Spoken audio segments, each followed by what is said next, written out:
Okay, the string has broke on that tiller, pull string.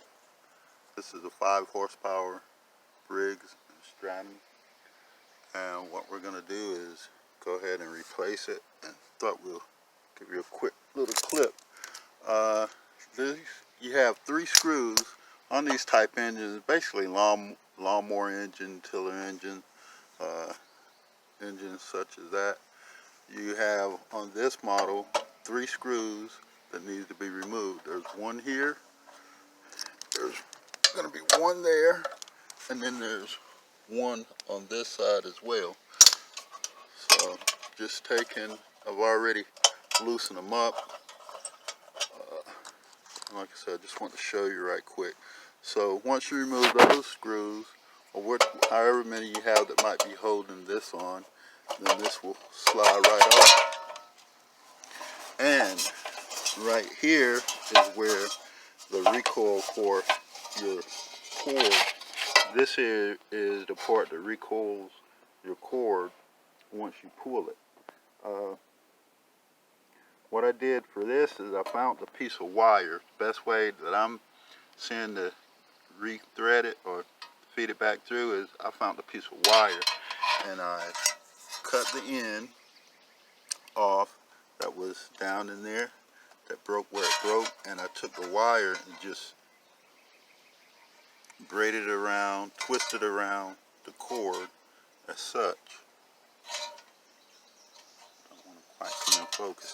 Now with this, you're going to turn it counterclockwise until you can feel it tighten back up. It's going to get to a point to where it's pretty snug, and I'm going to just stop twisting it there.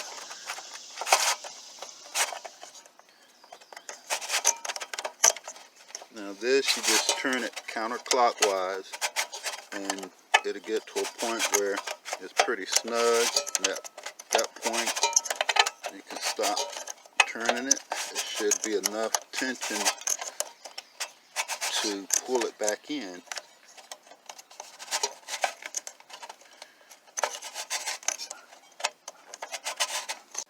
You can see the little piece right there. That's what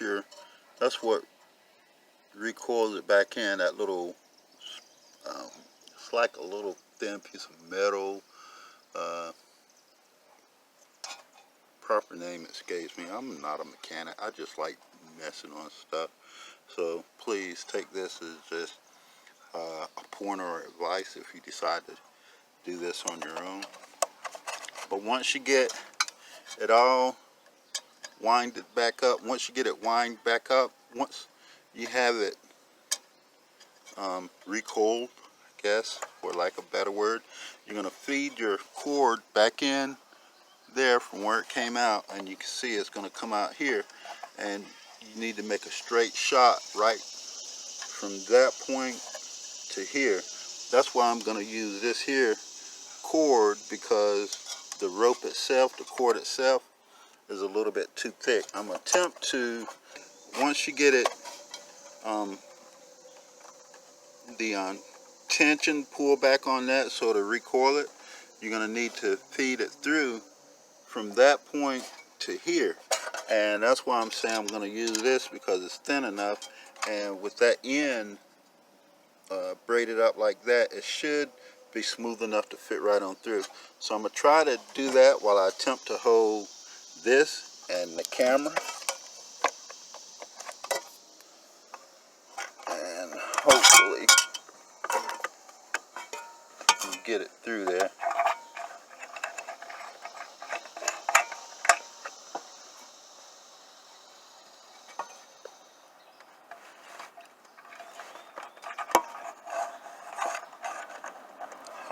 And it works pretty good.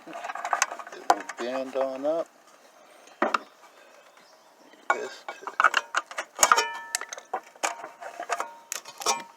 and as you see, it's coming through. So we'll pull that.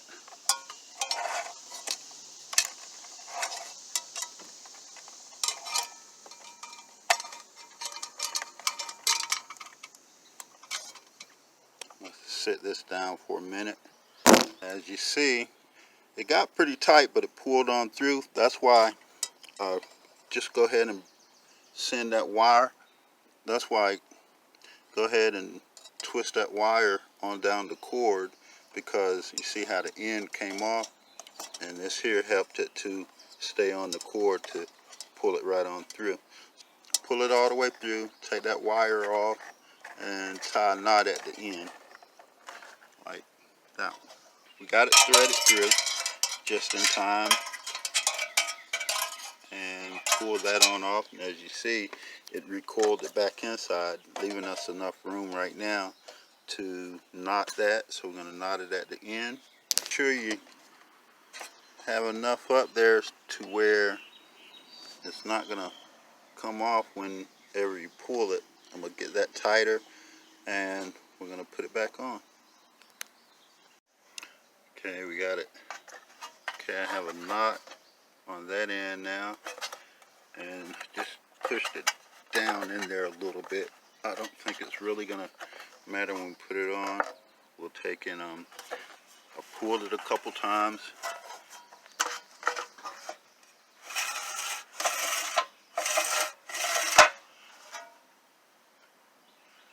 Okay, so now we will just slide it back on, and as you see, it's not going to affect it. So get the line back up, put your screws back in.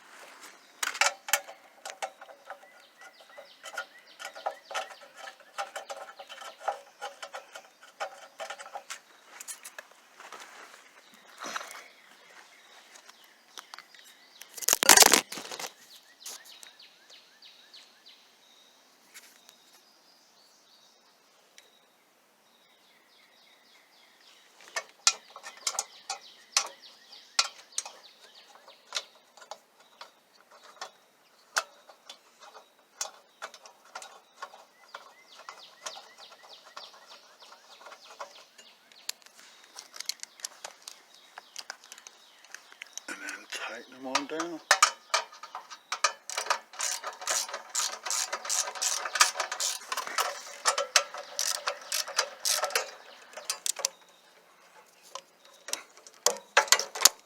Let's see.